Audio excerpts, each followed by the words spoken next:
پوری رات حسین کا غم منایا، آپ نے دھوپ کی شدت کو برداشت کیا، آپ نے گرمی کی شدت کو برداشت کیا، آپ نے آفتاب کی حرارت کو برداشت کیا، لیکن عزادارو آپ کے لیے جگہ جگہ سبیل کا اہتمام تھا، آپ کے لیے جگہ جگہ پانی پلانے کا اہتمام تھا۔ ارے ہماری کروڑوں جانیں قربان ہو حسین غریب کے بچوں کے اوپر، جو 3 شب و روز سے کربلا کی سرزمین کے اوپر پیاسے۔ عزادارو حسین کا لٹا ہوا قافلہ جو کربلا سے 1 سال کی قید با مشقت کے لیے شام کے زندان میں اسیر تھا، اسے رہائی کا پیغام مل گیا۔ عزادارو یزید نے سجاد کو بلایا اور آواز دی، سجاد میں نے تمہیں آزاد کر دیا ہے۔ سجاد نے آواز دی، یزید میں اپنی پھوپھی اماں کے مشورے کے بغیر کچھ نہیں کہتا۔ آئے پھوپھی کے پاس، کہا بیٹا سجاد یزید کا کیا حکم ہے؟ آواز دی، پھوپھی اماں یزید نے ہمیں رہا کر دیا ہے۔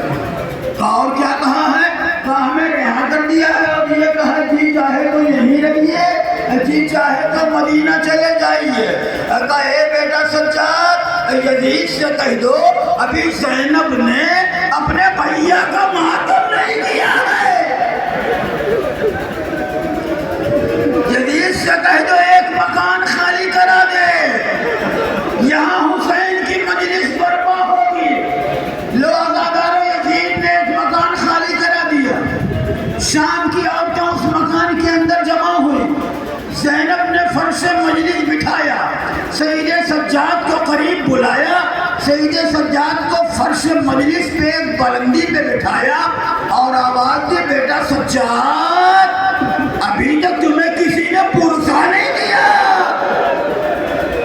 تیرا بابا شہید ہو گیا، تجھے کسی نے پرسا نہیں دیا۔ اے سجاد تمہیں تیرے بابا حسین کا پرسا۔ اللہ عزادارو زینب ایک شہید کا پرسا پیش کر رہی ہے، پرسا پیش کرتے کرتے لوٹے ہوئے تبرکات واپس آ رہے ہیں۔ روایتوں میں ملتا ہے کہ لوٹے ہوئے تبرکات میں سب سے پہلے عباس کا علم آیا ہے، اور یزید نے جب عباس کے علم کو دیکھا تو اس نے ایک سوال کیا، یہ علم کس کے ہاتھوں میں تھا؟ کہا تجھے نہیں معلوم، یہ علم عباس کے ہاتھوں میں تھا۔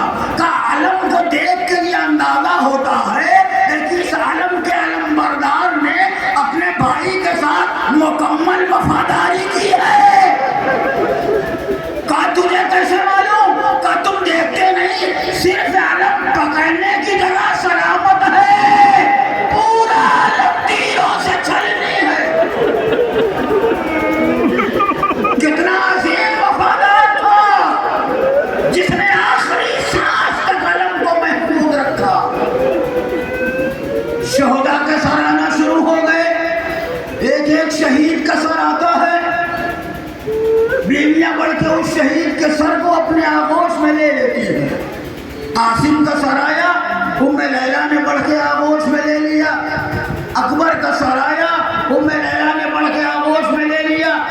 حسین کا سر آیا، زینب نے بڑھ کے اپنی آغوش میں لے لیا۔ ابھی جو سر آتے گئے، بیویاں ایک ایک سر کو لے کے اس کے اوپر ماتم کرتی رہی، آخر میں 2 چھوٹے چھوٹے سر آئے۔ ارے جن سروں کو لینے والا کوئی نہ تھا، ایک دفعہ شام کی عورتوں نے کہا، ارے ان دونوں بچوں کی ماں کیا اس کائنات میں زندہ نہیں ہے؟ وہ جیسے ہی زینب نے سنا، آواز دی، اے بیویوں ایسا نہ کہو، ارے ان بچوں کی ماں زینب زندہ ہے، لیکن اپنے بھیا کا ماتم کرنے میں اپنے بچوں کا غم منانا بھول گئی۔ شہداء کے سر آ چکے، لوٹی ہوئی چادریں آ رہی ہیں، ایک ایک بیوی کی چادر آتی ہے، زینب ایک ایک چادر اٹھاتی ہے، رباب لو یہ تمہاری چادر ہے، ام کلثوم لو یہ تمہاری چادر ہے، فروا لو یہ تمہاری چادر ہے، اماں فضہ لو یہ تمہاری چادر ہے۔ جب زینب چادروں کو تقسیم کر رہی تھی تو انہیں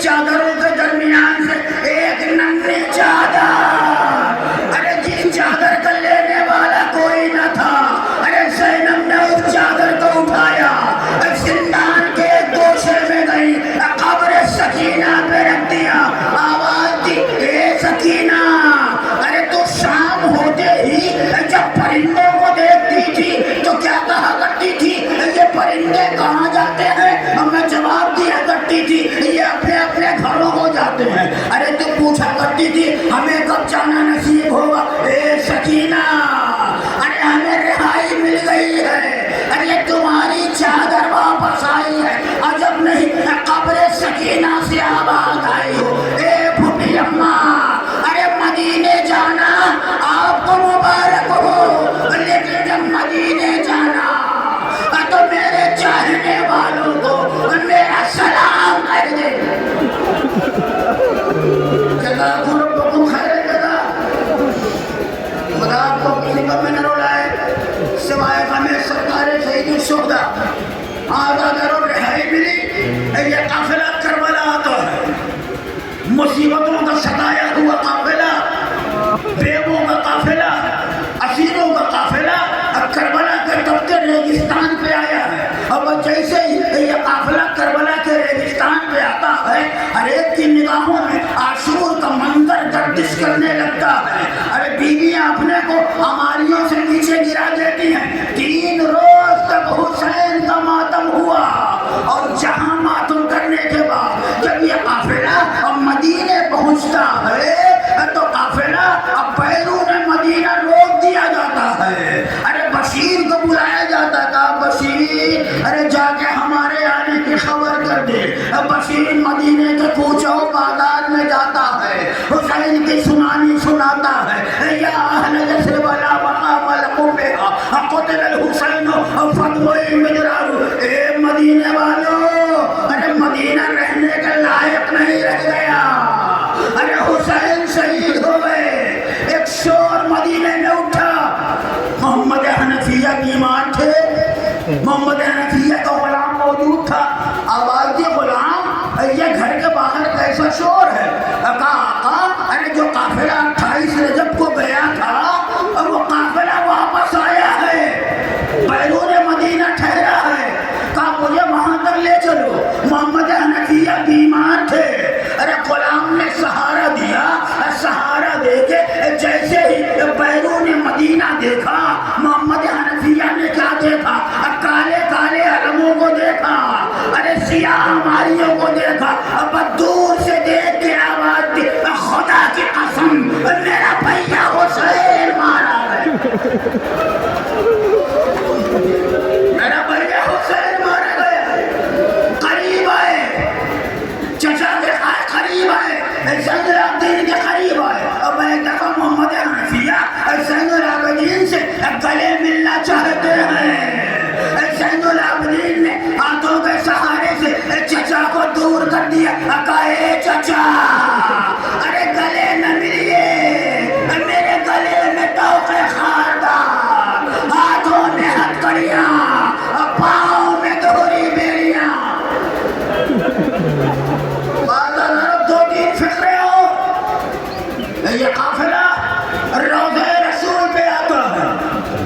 روضہ رسول پہ آنے کے بعد زینب حسین کی سنانی سناتی ہے.